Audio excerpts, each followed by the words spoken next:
Well, tomorrow is the anniversary of the earthquake in Haiti, and Nick Dixon is touring the devastated island to see just how much has changed in 12 months. He joins us now from Port-au-Prince with more.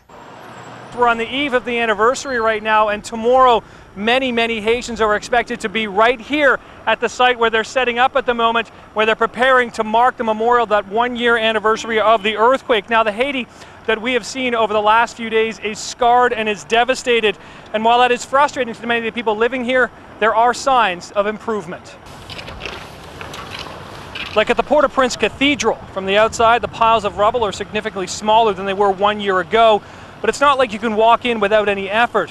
On the inside, massive pieces of the church are still hanging on, and the floors are littered with piles of debris. While we were here, we met Icarus, a man who lost his left leg in the quake, and through an interpreter, he told us how difficult this last year has been for him and Haiti.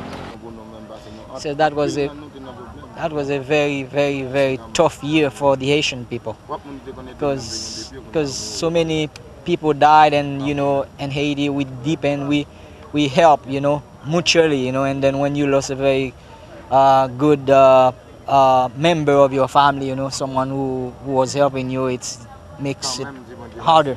Says, but anyway, we thank God, we're still alive. A short distance from the cathedral, we ran into Carlos, a father of 3 who lives in the tent city across the street from the still crumpled presidential palace. He's selling his art to make money now because he doesn't like the alternative. In this country, we have 2 choices.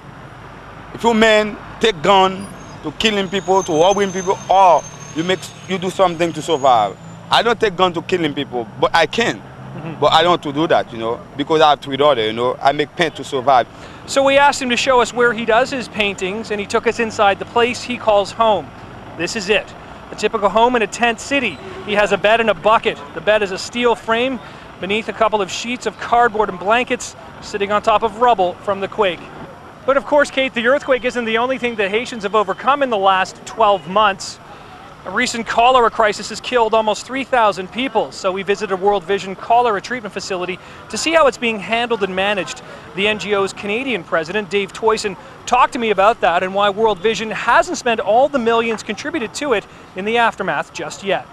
This is not a short-term problem, and we've got to have resources to be able to invest in other things that are important as a part of this recovery, because this isn't going to disappear on January 12th. It's going to continue. So we think it's important to keep money to continue to invest at dealing with the humanitarian issues, but also doing things like constructing transitional houses, things that are going to help people longer term as well.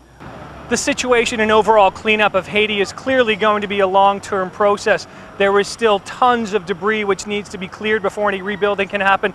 Clean water is an essential priority, and of course the children need to be safe before they can go back to school. That's in the long term. In the short term, we're just going to look ahead to tomorrow right now. Of course, that marks the first anniversary of the devastating earthquake. We'll be here marking the ceremonies, and we'll have that coming up for you tomorrow night, Kate, on the evening news.